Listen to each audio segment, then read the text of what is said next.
Bienvenue dans Labyrinthe d'horreur. Ici, chaque histoire est une porte vers l'inconnu.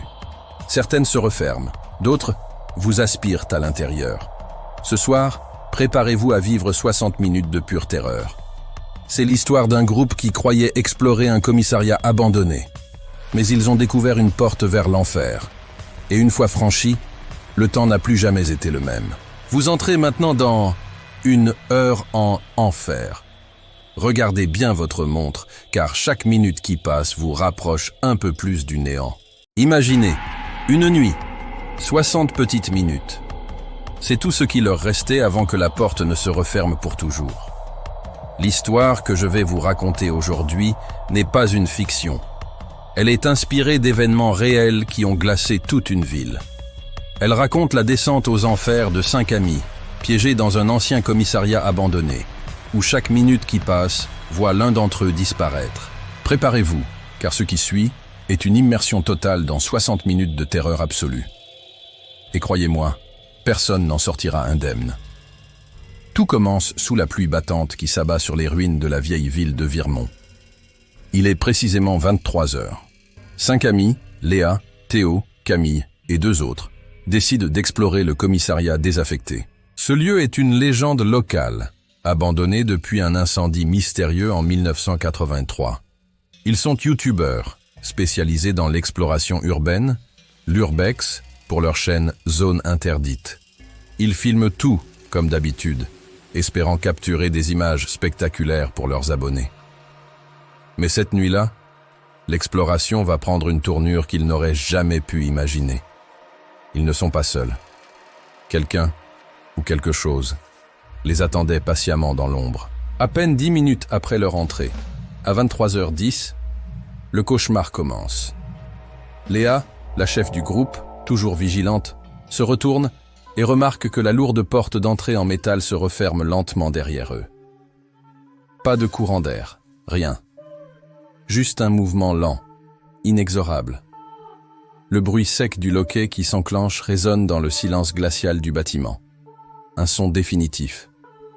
Prise de panique, elle se précipite, essaie de rouvrir la porte. Impossible. Elle force, tire, mais la poignée est gelée. Comme si elle venait de passer des heures dans un congélateur. Son sang se glace.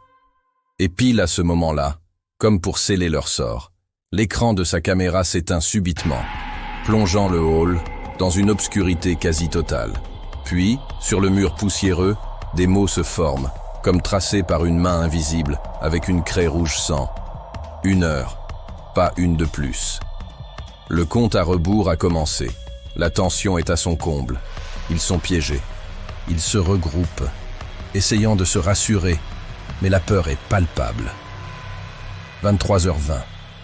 10 minutes de plus se sont écoulées. Soudain, un cri strident déchire le silence.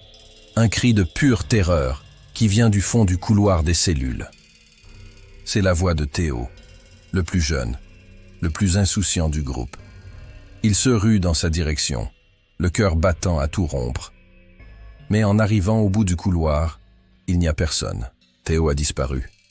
Seule sa lampe torche est restée au sol, encore allumée, son faisceau lumineux pointant macabrement vers une cellule dont la grille est maintenant grande ouverte. Sur le sol crasseux, juste à côté, il découvre un vieux badge de policier, à moitié brûlé, illisible. C'est alors qu'un grésillement se fait entendre. Le talkie-walkie de Léa s'active tout seul. Une voix déformée, métallique, s'en échappe. 20 minutes écoulées, il n'en reste plus que 4. Le groupe est réduit à 4, paralysé par une peur qui les dévore de l'intérieur. Ils décident de rester ensemble, de ne plus se séparer. Ils avancent avec prudence dans les dédales du commissariat, chaque ombre semblant prendre vie. Ils finissent par découvrir une pièce étrangement épargnée par l'incendie, le bureau du sergent Morel. La pièce est intacte, mais remplie de dossiers carbonisés empilés sur les étagères. L'odeur de fumée froide est suffocante. Sur le bureau en bois massif, un objet attire leur attention. Une vieille montre à gousset, dont les aiguilles tournent à l'envers.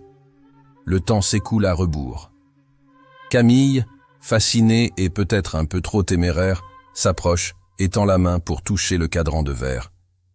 À l'instant où son doigt effleure la surface, Le temps semble se figer. Les néons du plafond se mettent à clignoter frénétiquement, projetant des éclairs de lumière stroboscopique. Puis, l'obscurité totale.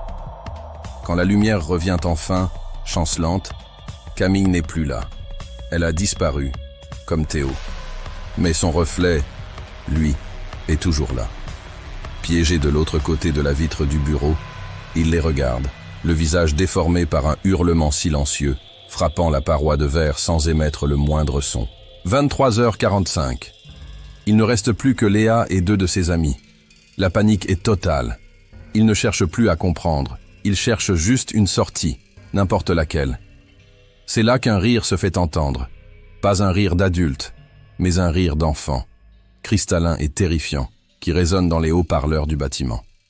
Le son semble venir de partout et de nulle part à la fois.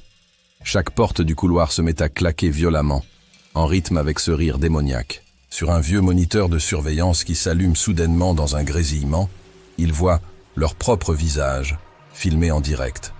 Une caméra invisible les observe.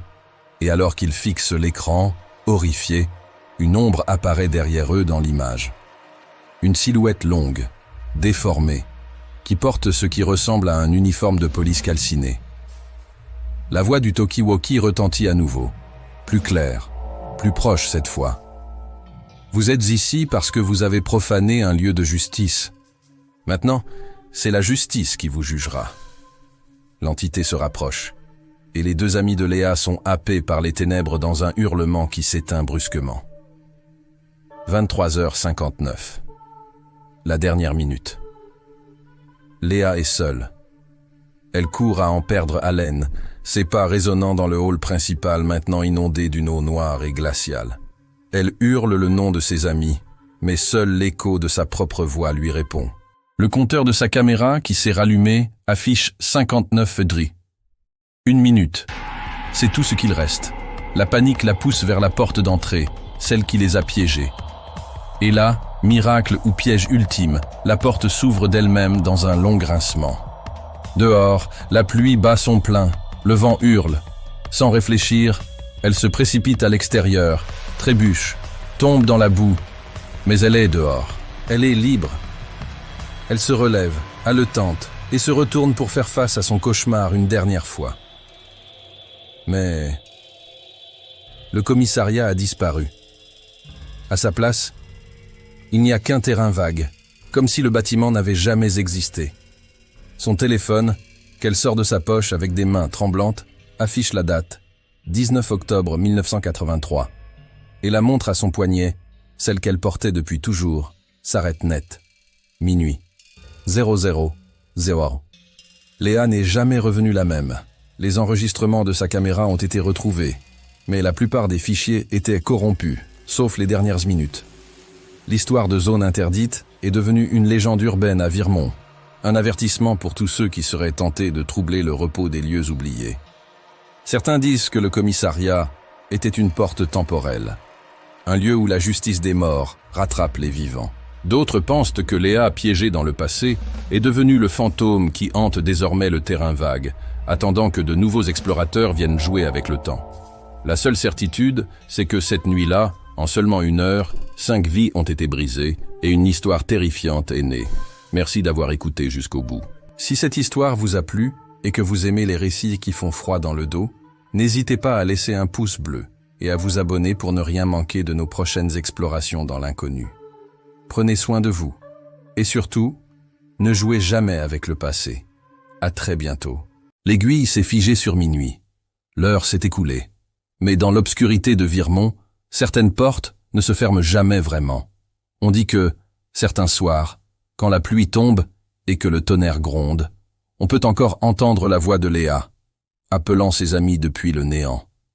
Peut-être qu'ils n'ont jamais quitté le commissariat. Peut-être que le temps, lui aussi, s'est perdu là-bas. Merci d'avoir osé traverser 1 heure en enfer. Ici, dans Labyrinthe d'horreur, chaque histoire laisse une trace, et certaines ne vous quitteront plus jamais. Abonnez-vous, si vous en avez encore le courage, car la prochaine histoire pourrait bien commencer chez vous.